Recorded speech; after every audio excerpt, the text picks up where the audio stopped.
اب سوال یہ ہے کہ جب آپ نے الیکشن کرا دیا اور الیکشن میں پی ٹی آئی کو سب سے زیادہ سیٹیں مل گئیں، تو اس کا معنی یہ ہے نا کہ عوام نے ایکسیپٹ نہیں آپ کے 9 مئی والے دعوے کو مسترد کر دیا ہے اور آپ کا جو بیانیہ ہے اس کو دفن کر دیا ہے. تو یا تو اس پہلو پہ جائیں کہ بھئی اب قوم نے جو فیصلہ ان کے حق میں دے دیا تو اس کا معنی یہ کہ ہمارا موقف ختم ہو گیا جی. اب وہاں پہ ادھر بھی نہیں جا رہے، اپنی جگہ پر کھڑے ہیں، اس میں اب وزن نہیں رہا. تو یہ ساری چیزیں جو ہیں سیاسی لحاظ سے اس کو ہمیں دیکھنا پڑتا ہے کہ کیا ہوا، اس پر کیا ایکشن لیا گیا، کیا لینا چاہیے تھا.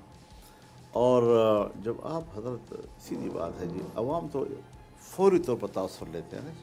ابھی ایک بات اگر آپ کی میڈیا میں چل پڑتی ہے اور تمام چینلوں پہ آ جاتی ہے، شام کو قوم کا ذہن کچھ اور ہوتا ہے جی. اگلی صبح اگر کوئی اور بات آ گئی اسی طریقے سے تو پھر ذہن اور ہوتا ہے جی.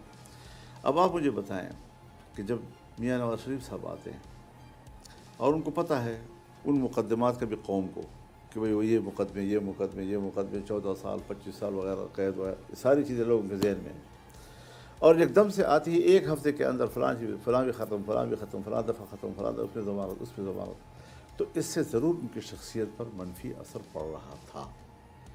اور عمران خان کے بارے میں یہ بھی سزا، اس میں بھی قید، اور ایک ہفتے کے اندر اس کے ہمدردیاں پیدا کی گئی اور اٹھا لیا گیا اس کو. تو یہ چیزیں کاؤنٹ کی جاتی ہیں پبلک میں، چاہے آپ سیاسی طور پر ہو یا یہ ان کی غلطی ہے، یہ جان بوجھ کے کیا ہے، یہ جو امیج بلڈ ہوئی ہے. سر یہی عرض کر رہا ہوں نا جی کہ اب یہ کہنا کہ جی یہ تو خود بخود ہو جاتا ہے، خود بخود نہیں ہوتا جی. آپ ٹائمنگ دیکھیں نا جی، الیکشن میں ایک ہفتہ باقی رہ گیا اور تم یہ کام کر رہے ہو. تو اس طریقے سے یہ چیزیں مینیج کی جاتی ہیں.